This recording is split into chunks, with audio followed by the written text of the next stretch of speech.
Hey there friends, it's Liz from the Peacock Homestead, and in this week's video we harvested some of our carrots, around 13 pounds. We've also cooked a homemade soup from scratch, and we made a couple of treats with our homegrown pumpkin, and we made a trip to the apple orchard.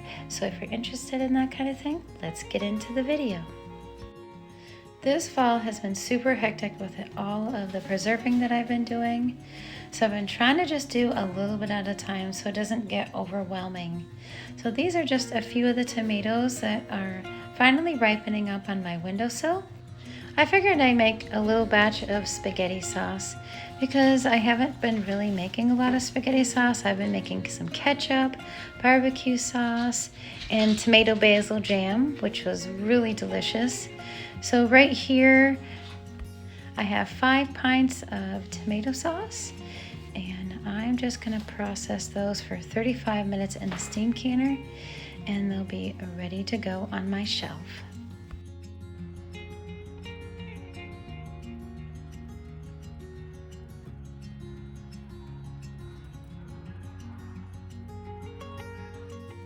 This week the Hubs harvested my carrots while I was at work, and we got around 13 pounds. They're a very little carrots, but that is fine. We love baby carrots. They're perfect for roasting. I could cook them and make a carrot souffle. There's so many recipes that I can use carrots in. My dogs actually love carrots, and they're a really good source of nutrients and vitamins for them. This is definitely the best harvest we've ever had for carrots. Next time I will have to just space them further apart so we have a bigger carrot. So I filled 4-gallon bags of our baby carrots, and I will eventually blanch them and store them in my freezer for future meals.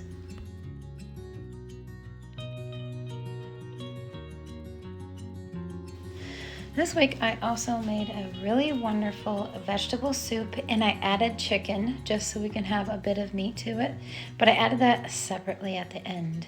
So right here I have an onion frying up with some olive oil, and then I'm going to add a little bit of salt and pepper. This is the corn and the potatoes and carrots that I got this year. I have a little garlic, and I'm going to add a kick of that little chili spice. I have a quart jar of greens, and then I use chicken bouillon to spice things up as well, and 2 quart jars of chicken bone broth. And basically how I make most of my soups is with the base of a chicken bone broth. I don't really do a lot of beef bone broth because I don't really have access to beef bones. I could go to Price Chopper and get beef bones, but it really isn't worth it unless I actually buy like a half a cow or something. But this year we're going to be purchasing a quarter of a cow, so that will be super exciting, and maybe I will get some bones out of that. We will see. I'll have to ask the butcher. But right here, I'm just adding all of my veggies. I had my onions and garlic sauteed, and I'm just gonna add my veggies here. I added my bone broth as well as my kale. And for extra added spice, I'm adding about a tablespoon of chicken bouillon. So we have ramen noodles in the bottom of the bowl with 1 piece of chicken, and then we're gonna cover everything with that really warm soup, and we're gonna let the noodles sit and marinate, and that is going to be our dinner tonight.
A few videos ago, I fermented some hot peppers, so my ferment is finally done. So I'm just adding a few things to my peppers. I drained everything out and I put 1 cup of the fermenting juice in there. And then I added a little bit of honey, salt, and I also added a little bit of rice vinegar as well as lime juice, and I'm just filling up 2 empty bottles that I washed out. I have a maple syrup jar and a liquor jar, and then I have a pickle jar, I believe.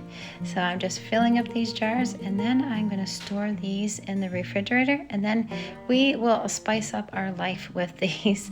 I love making ugly chicken pizzas, and I've also made an ugly chicken lasagna, and I'll be putting this on my crackers, marinating chicken with this, and there are so many endless recipes that I can use this on, so I can't wait to take you guys along with me when I do that. Talk to me.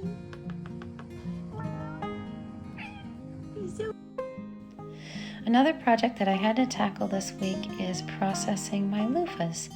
So I took the biggest ones and processed them, and I just threw the rest in the compost, and maybe we'll have loofahs growing in very peculiar spots next year. So all I did was take off the outer skin part, and I had to soak them in warm water and kind of squish out the guts, and I'm going to let these dry for a few days, and then we can put this on our shelf for using for sponges and making soaps, so that will be very exciting. This is one of our pumpkins that we grew this year. So I'm gonna cut it right in half and roast it in the oven at 375 for about a good 35-40 minutes. The chickies are gonna get the guts, so they are gonna be really happy about that. I did rub a little bit of olive oil on it just to make it so it roasts really nice and has that really nice robust flavor. So the pumpkin is done, and I'm gonna start on making my filling for my pumpkin pie. For my ingredients, I'm making it really simple. I looked up a recipe that I found online, and I had some salt, cinnamon, sugar, a little bit of milk, and a couple of eggs. And then I have my crust that I purchased at Aldi's. So right here, I just measured out 15 ounces of pumpkin. Then I have 3/4 cups of sugar, 2 teaspoons of just regular cinnamon, a teaspoon of salt, and I have 12 ounces of my canned milk. And I'm going to actually zip that up with my stick blender after I stir it up, because it wasn't minced up for me enough, and because I don't want big chunks of pumpkin. So after I mix it up, I went ahead and zipped it up with my stick blender. And then I'm going to get going on rolling out my crust. This is what I call a convenient crust, because you don't have to make it from scratch. It's already made. It costs around like $2 to $3, and it is worth it, especially if you want to make a few pies very quickly and you only have time to make the filling. So sometimes it's definitely a lifesaver, and it tastes just as good as a homemade crust. So this is one of my go-tos when I'm in a hurry and I want to have a homemade pie from scratch. So I'm just crimping the edges, and I'm going to place this in the oven. The oven's already preheated at 450 degrees. I'm going to cook this at 450 degrees for 15 minutes, and then I'm going to turn the oven down to 350 and cook it for about a good 50 to 60 minutes.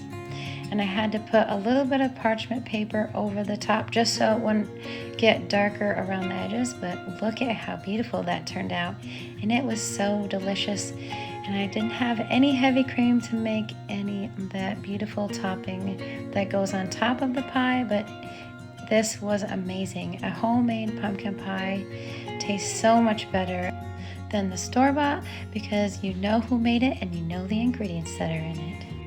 So I had some pumpkin puree left over, so I decided I was going to use my bagel recipe and put a twist on it. So I made these pretzel buns. So I added just about a half a cup to a cup of pumpkin in my bagel recipe, and I treated it like a bagel slash pretzel, and I came up with these beautiful pretzel buns. They were so soft in the middle and nice and chewy with a touch of salt and a hint of pumpkin. They were so delicious with some cream cheese and some of the red pepper jelly that I had. It was definitely the bee's knees.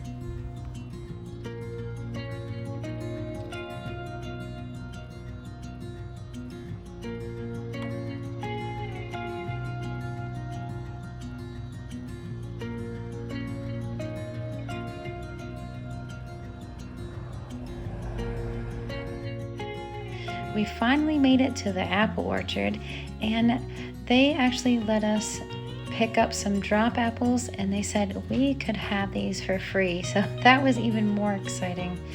So guess what we're doing this week? Processing apples, and hopefully it will be in next week's video.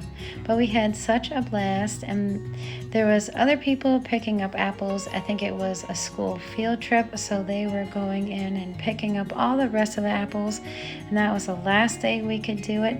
But we had so much fun, and now we have all these beautiful apples, and it was such a blessing that we got them for free. So we made lots of wonderful memories and definitely had tons of fun. And we'll be looking forward to going next year.